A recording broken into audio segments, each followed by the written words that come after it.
여러분은 어렸을 때 공부를 잘 하셨습니까?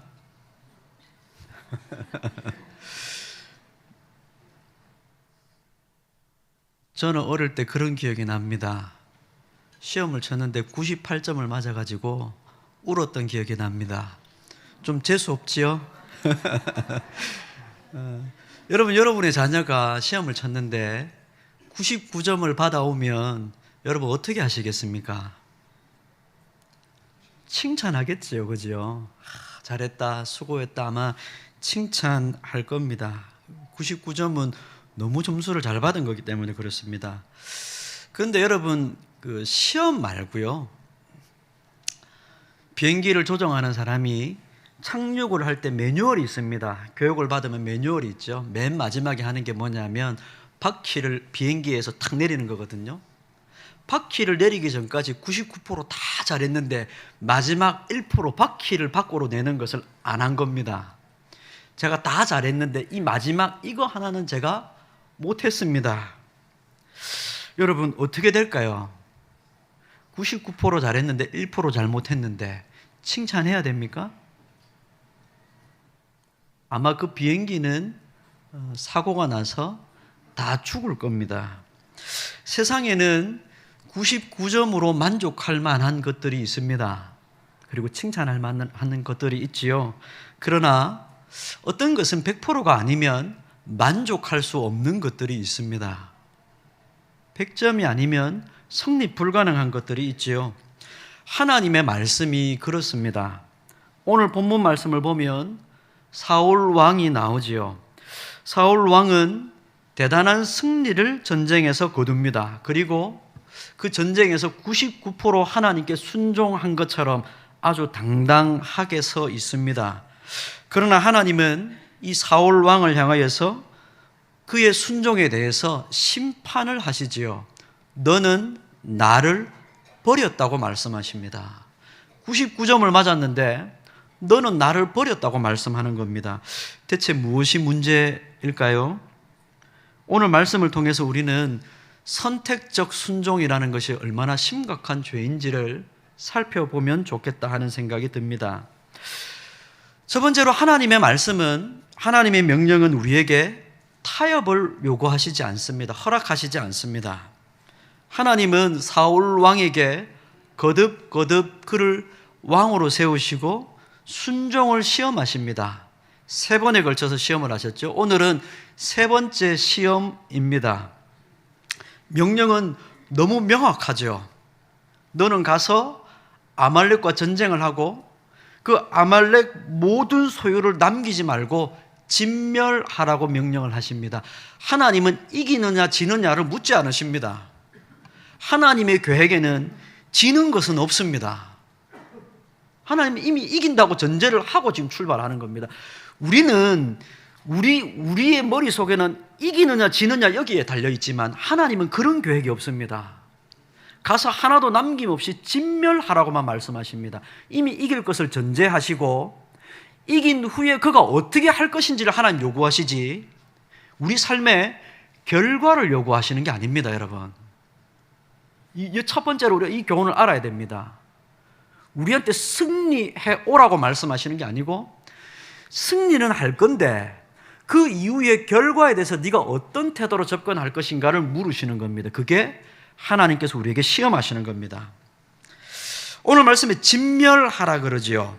남녀노소를 물론하고 양과 소, 낙타, 나귀까지 다 없애버리라고 말씀하십니다. 숨쉬는 것은 하나도 남기지 말고 다 없애버리라고 명령을 하십니다. 여기 성경의 핵심 단어인 헤렘이라는 단어가 나오죠. 진멸로 번역을 합니다. 이 진멸이라는 말, 헤렘이라는 말은 2가지 의미가 있습니다. 우리 전에도 한번 살펴봤습니다만 2가지 의미가 있는데요. 하나는 긍정적인 뜻이고 하나는 부정적인 뜻입니다. 이 긍정적인 차원은 헤렘의 뜻이 뭐냐면 하나님께 바쳐졌다는 뜻입니다. 저와 여러분이 헤렘된 존재죠. 하나님께 온전히 바쳐진 존재입니다. 헤렘이죠, 헤렘. 진멸로 번역을 해놨습니다만 우리가 헤렘된 존재입니다. 구약에서는 레위인들이나 그들이 사용하는 성물들이 다 이 단어에 해당됩니다. 특별히 하나님께 바쳐진 것들이죠. 부정적인 차원에서 이 헤렘은 진멸하는 겁니다. 완전히 없애버리는 겁니다. 둘 다 같은 의미죠, 사실은. 하나님께만 온전히 바쳐지는 것이고 하나님께만 온전히 드려져야 되는 것들이 하나님 아닌 다른 것에 소용되고 쓰여지면 이게 더러워지는 겁니다. 그래서 하나님께서 진멸하시는 거죠. 없애버리는 겁니다. 소극적으로 없애버리는 것을 통해서 정결하게 만드는 것이 있고 우리 자신을 하나님께 온전히 드리는 것으로 적극적으로 성결하게 만들 수도 있는 겁니다. 어쨌든 헤렘은 그런 뜻이죠. 여러분, 이 말씀이 오늘 말씀에는 이 두 번째에 해당됩니다. 완전히 없애버리라는 겁니다. 너무 잔인해 보입니까? 남녀노소 어린아이까지 다 죽이라고 말하고 짐승들도 남김없이 다 죽이라고 말하니까 하나님 어떻게 이렇게 피도 눈물도 없이 이렇게 잔인한 명령을 내리십니까? 라고 현대인들은 생각할 수도 있지만 이런 것들은 하나님의 감정적인 복수가 아닙니다. 영적인 수술과 같은 거죠. 우리 몸에 질병이 들었고 심각한 바이러스라 해야 될까요? 뭐가 좋을까요? 암세포 같은 것들이죠. 그러니까 그것은 하나도 남김없이 완전히 제거를 해내야 되는 겁니다. 몸 안에 그런 우리 몸을 죽음에 이르게 하는 것들이 있다면 완전히 제거를 해내야 되는 것이죠. 그것을 잔인하다고 말할 수 없는 겁니다. 1%의 암세포가 온 몸을 다 죽일 수 있기 때문에 그렇습니다. 아말렉은 하나님이 진멸하라고 말하는 아말렉은 이스라엘을 더럽힐 수 있는, 무너뜨릴 수 있는 죄의 뿌리와 같은 것입니다. 하나님이 타협 없이 거룩하기를 요구하시는 겁니다. 진멸하라 그러죠. 구약의 여호수아와 이스라엘이 큰 성인 여리고와 싸우고 승리를 했습니다. 이후에 아주 작은 성인 아이성이라는 곳에서 전쟁에서 실패해버리죠. 이유가 뭐였습니까? 아간의 범죄였습니다. 승리하고 난 후에 진멸하라고 했는데 아간이 욕심을 낸 겁니다. 하나님께서 완전히 없애버리라는 것에 그가 마음에 욕심을 품고 얼마를 숨겨두었는데 그것이 죄의 뿌리가 되어서 이스라엘이 전쟁에 지게 되는 상황이 벌어졌죠. 이 말은 결국 하나님의 백성이 감당해야 될 거룩한 전쟁에 있어서 가장 큰 장애물은 원수가 아니라 우리 안에 있는 욕심인 겁니다. 하나님의 말씀에 불순종하게 만드는 우리 속에 있는 욕심이 가장 큰 원수입니다. 사울과 백성들은 하나님의 말씀 앞에서 진멸하라는 하나님의 말씀 앞에서 전쟁에 승리를 했습니다. 하나님이 묻지 않으신다 했죠. 하나님의 이 계획에는 진다는 건 들어있지 않습니다. 승리를 주실 것이고 승리한 후의 내용을 가지고 그를 시험하는 것이기 때문에 하나님의 계획에는 전쟁에 진다는 건 없습니다. 이겼습니다. 그리고 사울과 백성들은 그 전쟁의 승리 후에 인간의 계산기를 두드리기 시작합니다. 하나님이 다 죽이라고 한 것, 그 앞에서 계산기를 두드리죠. 그들은 하나님의 말씀을 들었지만 욕심 때문에 귀를 닫습니다. 여러분, 저는 교회 안에서 종종 그런 얘기를 하시는 분들이 있습니다. 목사님 가셔서 말씀을 가르쳐주면 마음이 달라질 겁니다. 여러분, 인간의 죄는 대부분 말씀을 몰라서가 아니라 말씀을 들어서 알고 있지만 그 말씀을 한 귀로 흘려버리는 데 있습니다. 그리고 그것은 아주 의도적인 것이지요. 그 말씀이 내 욕심을 이루는 일에 장애물이 되기 때문에 말씀 앞에 그냥 귀를 닫는 겁니다. 몰라서가 아니라 의도적으로 닫는 거지요. 오늘 본문 말씀에 보면 8절 9절을 한번 보십시오. 8절 9절 우리 같이 한번 읽겠습니다. 8절 9절 읽겠습니다. 시작. 아말렉 사람의 왕 아각을 사로잡고 칼날로 그의 모든 백성을 진멸하였으되 사울과 백성이 아각과 그의 왕과 소의 가장 좋은 것 또는 기름진 것과 어린 양과 모든 좋은 것을 남기고 진멸하기를 즐겨 아니하고 가치 없고 하찮은 것은 진멸하니라. 아멘. 하나님의 말씀대로 승리했습니다. 그리고 하나님의 말씀대로 순종합니다. 어떤 것에만 순종합니까? 하찮고 가치 없는 것에는 순종합니다. 내 인생이 별로 중요하지 않은 거니까 하나님 말씀대로 해도 되겠다고 생각하는 거지요. 근데 좋은 거는, 내 인생이 좋은 거는 순종하기가 어려운 겁니다. 하나님 말씀대로 못 하겠는 겁니다. 우리의 순종이라는 게 대부분 여기에 머물러 있습니다. 이 하찮고 가치 없는 것, 하나님 말씀대로 해도 될 것 같은 거.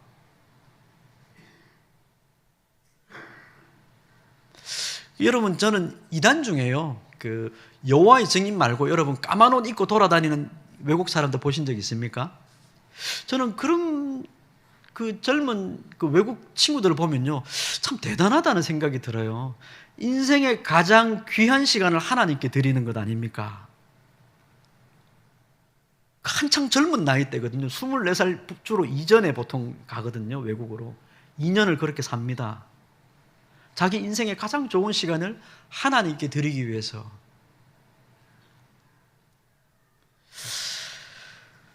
사울과 백성들은 가축들 중에 가장 좋은 것과 기름진 것, 어린 양들을 남겨둡니다. 하나님의 말씀대로 하지 아니하고 남겨둡니다. 그리고 오직 가치 없고 하찮은 것만 골라서 진멸합니다. 하나님의 말씀에 순종하죠.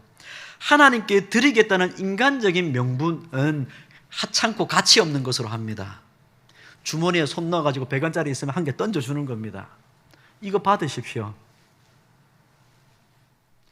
적어도 제가 알던 이전에 우리 신앙생활 해왔던 선배들은 그렇게 하시지 않으셨거든요. 토요일이 되면요, 제가 대학생 때 경험했던 그 교회의 그 은퇴 장로님이신데요, 그분은 집에 가면 지금 돌아가셨을 것 같습니다. 제가 잘 모르는데 그분은 토요일 날 가면요, 집에 가면 다리미를 착 펴가지고요, 돈을 다리고 계세요. 이유는 하나님께 드려야 되는 거라고 그렇게 하시거든요. 저는 그런 분들의 삶을 그때는 잘 이해를 못했습니다.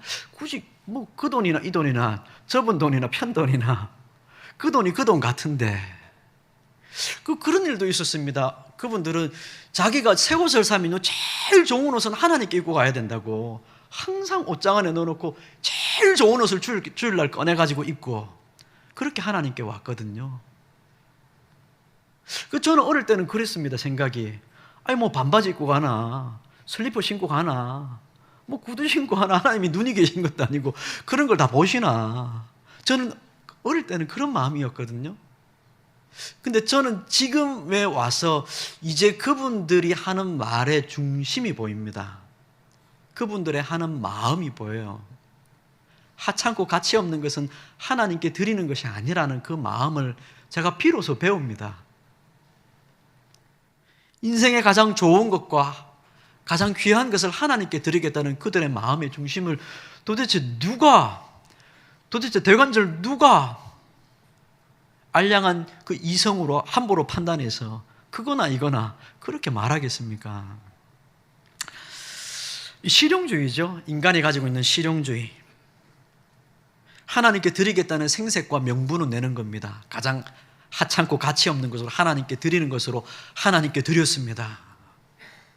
그러나 가장 귀하고 값진 것은 숨겨놓습니다.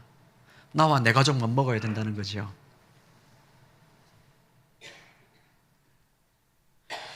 여러분, 이것이 인간 실용주의가 가지고 있는 가장 무서운 위선입니다. 위선. 우리 신앙의 위선이지요. 하나님께 드릴 가장 좋은 재물인 순종을 버리고 자기 눈에 좋은 것으로 하나님을 섬기겠다고 말하면서 사실은 숨겨놓는 것이죠. 인간이 이렇게 어리석습니다. 욕심은 사람을 어리석게 만들고 눈이 멀어버리게 만들지요. 하나님께 무엇을 드려야 되는지, 하나님께서 무엇을 기뻐 받으시는지 우리의 생각과 판단을 마비시킵니다. 우리 욕심이 마비시키죠. 하나님께 이 정도 드리면 하나님 만족하시고 기뻐하실 것이라고 우리 스스로 적당히 타협하게 만듭니다. 그게 인간 욕심이 하는 역할입니다. 그들은 하나님의 말씀이 아니라 자기 눈의 기준을 들이댑니다. 이렇게 좋은 가축을 왜 죽여? 남기면 더 낫지? 아깝게? 하나님 말씀대로 하지만 이 좋은 것들은 예외로 합시다. 하나님 말씀대로 다 하되 좋은 것들은 예외로 남겨두고 합시다. 이 정도만 합시다 라고 말하는 겁니다. 핑계를 대며 좋은 것을 남겨두죠. 사울이 계산기를 두드린 겁니다. 어떻게 하면 하나님도 만족시키고 나도 만족할 것인가, 계산기를 두드리는 것이죠. 저와 여러분도 우리는 늘 인생을 살면서 계산기 두드리고 살지 않습니까? 하나님 말씀대로 다 하면 제가 손해봐서 못 삽니다. 하나님 그렇게 살면 저 직장에서 사람들한테 매장당합니다. 그러니까 한 번만 요것만 우리가 늘 남겨두는 게 있습니다. 요것만 한 번만, 이번만, 목사님 이번만 이렇게 하겠습니다. 목사님 한 번만 그렇게, 여러분 한 번만 그렇게 하겠다고 말씀하시는 분 치고 한 번만 하시는 분을 제가 본 적이 없습니다. 한 번만 하겠습니다 그러면 내년에도 또 한 번만 얘기하면서 또 합니다. 여러분 우리 마음속에서 그렇게 합니다. 이미 우리가 그렇게 하고 삽니다. 내 유익을 위해 하나님의 말씀 앞에 예외 조항을 남겨놓는 것은 여러분 좋은 것을 내 기준대로 남기고 하찮은 것만 하나님께 드리겠다고 말하는 우리의 삶의 기준입니다. 여러분 이런 것은 순종이 아닙니다. 99%만 순종하고 1% 좋은 것은 예외로 합시다라고 말하는 것은 불순종하고 있는 겁니다. 탐욕일 뿐이죠. 사울은 자기가 재판관이 되어서 진멸할 것과 남길 것을 구분하기 시작합니다. 스스로 선별하죠. 하나님은 모든 것을 진멸하라고 했는데 자기 스스로 판단자의 자리에 앉아서 자기 스스로 선별하고 있는 겁니다. 요거는 남겨두고 요거는 죽이고 이렇게 판단하고 있는 겁니다. 하나님의 절대적인 주권을 왕의 자리에서 찬탈하는 것이죠. 하나님이 왕으로 세우신 것은 왕 네 마음대로 하라고 살라고 주신 게 아니라 하나님의 말씀을 잘 듣고 왕의 자리에서 하라고 주신 겁니다. 여러분 제가 목사가 돼서 제일 위험한 게 뭐냐면 그런 거 아닙니까? 성도님들 가끔 그런 얘기 하세요. 아이 목사님 뜻대로 하세요. 이게 참 저한테 위험한 얘기거든요. 직분자가 자기 마음대로 하면 됩니까? 목사님 하나님 말씀대로 하세요라고 얘기하셔야죠. 저한테 목사님 하나님의 말씀이 뭔지 가르쳐 주시고 그대로 하면 저희는 죽어도 따르겠습니다 이렇게 말씀하셔야지 목사님 마음대로 하세요 이러면 어떡합니까? 제가 왕의 자리에 앉아서 왕으로 세워주신 하나님을 버리고 왕 마음대로 하겠다는 겁니다. 사울은 99% 순종했다고 말하면서 굉장히 이 사무엘이 오기 전까지 왕으로서 자기가 잘했다고 자랑하고 있었을지도 모르겠습니다. 남긴 것은 특별한 예외라고 말할 겁니다. 하나님 말씀대로 다 했습니다. 제가 이것도 하고 저것도 하고 다 순종했습니다. 요거는 예외고 제가 이만큼 했습니다. 여러분 예나 지금이나 불순종하는 사람들의 말은 변함이 없습니다. 예나 지금이나 불순종하는 사람들의 말은 항상 자기가 불순종하는 것은 예외라고 말하고 순종하는 것을 말하고 싶어 합니다. 이렇게 했습니다. 항상 이 말을 하고 싶어 하지요. 여러분 그러나 하나님은 우리 중심을 보십니다. 하나님께 드린 하찮고 가벼운 것을 하나님께서 보시는 게 아니고 우리가 우리 마음속에 끝끝내 포기하지 못하고 남겨두려고 하는 그 예외 조항을 하나님은 보고 계신다는 겁니다. 하찮고 가치 없는 것만 하나님께 드리려는 이 마음을 하나님이 모르시겠습니까?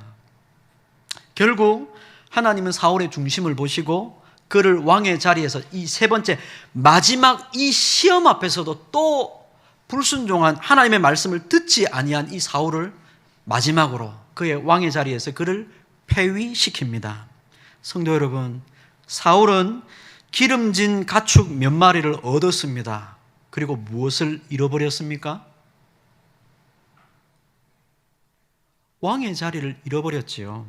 하나님의 영광을 잃었습니다. 작은 것 얻고 큰 것을 잃어버린 겁니다. 여러분 이걸 우리 사자성어로 소탐대실이라 그러지 않습니까? 작은 것에 이익에 눈이 멀어서 진짜 크고 중요한 것을 잃어버리는 것.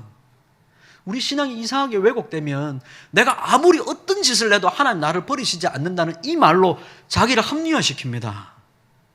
내가 이 작은 거 얻으려고 하나님 버렸다고 하나님 나를 버리시지 않는다라고 말하면서 늘 작은 것을 위해서 살아갑니다. 여러분, 제가 분명히 말씀드립니다. 그런 중심으로 살아가는 사람을 하나님은 버리십니다.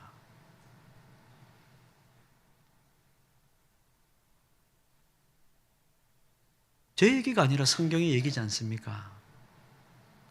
하나님이 그를 버리시지 않는다면 그의 마음을 돌이키실 뿐입니다. 그 마음을 유지한 채로는 하나님과 동행할 수 없습니다. 하나님 우리 마음을 돌이키시는 것이죠.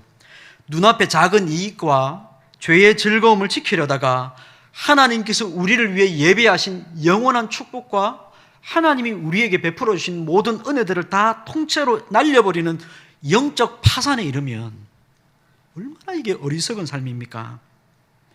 여러분, 우리 시대에도 이 사울의 길과 같은 길을 걸어가는 사람들이 많이 있습니다. 그리고 저와 여러분도 그런 길을 걸어갈 때가 종종 있지요.